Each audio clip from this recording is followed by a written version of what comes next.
Chicken momo বানাচ্ছিলাম, সেটারই বাকি অর্ধেক পার্ট এখানে আমি বানিয়ে নিয়েছি। দেখেন এখানে কিন্তু যে রুটির ডোটা আমি করে রেস্টে রেখে দিয়েছিলাম, সেটা দিয়ে কিন্তু আমি রুটি করে নিয়েছি। পাতলা করে একটা রুটি করে তারপরে আমি কিন্তু একটা বয়ামের ঢাকনা দিয়ে কেটে নিয়েছি। একসাথে কয়েকটা করা যায়, কিন্তু এইভাবে আপনারাও করতে পারেন। তো এখানে কিন্তু আমি একে একে আমার চিকেনের যে মিক্সটা সেটাই আমি এখানে দিয়ে দিয়েছি। দিয়ে এখন কিন্তু আমি আমার এটাকে শেপ করে নেব। তো প্রথমে আমি পানি দিয়ে দিয়েছি, পানি দিয়ে এই মুখটা এখন আমি বন্ধ করে দিব। পানিটা দিলে এটা কিন্তু ছুটে যাওয়ার কোনো ভয় থাকে না। তো এখানে কিন্তু দেখেন আমি লক করে নিচ্ছি। লক করে এখন কিন্তু আমি মোমো শেপ করে নেব। আসলে মোমো শেপটা আমি করতে পারি না।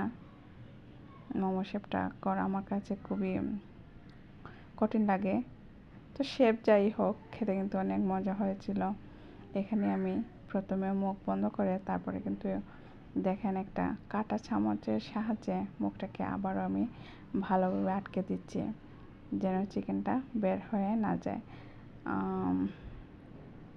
শেপ করতে পারছি না দেখে একটু ডিজাইন করে নিচ্ছি, দেখতে কিন্তু ভালোই লাগে। তো এখানে সবগুলো মোমো কিন্তু আমি বানিয়ে নিয়েছি এভাবে শেপ করে করে। আপনারা কিন্তু এই ট্রিক্সটা ফলো করতে পারেন।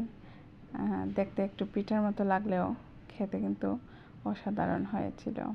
তো এখানে এক এক করে আমি সবগুলো পিঠেই মানে মোমোগুলো বানিয়ে নিয়েছি।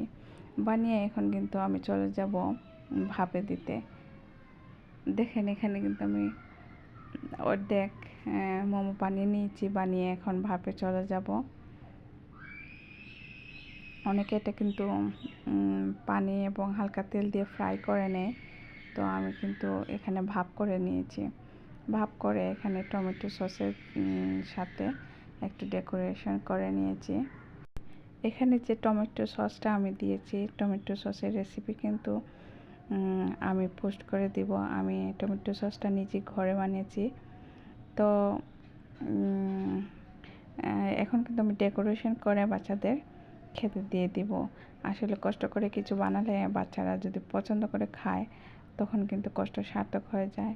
আমার তো বাচ্চারা সব কিছু খায় না, যদি কিছু বানিয়ে দেই আর যদি খায়, তাহলে আমার আসলে মনটা তৃপ্তিতে ভরে যায়। আর এখানে কিন্তু বাকি মোমোগুলো আমি বানিয়ে আমার প্রতিবেশীর জন্য আমি প্লেটিং করে নিয়েছিলাম। অনেকগুলো মোমো কিন্তু হয়েছে।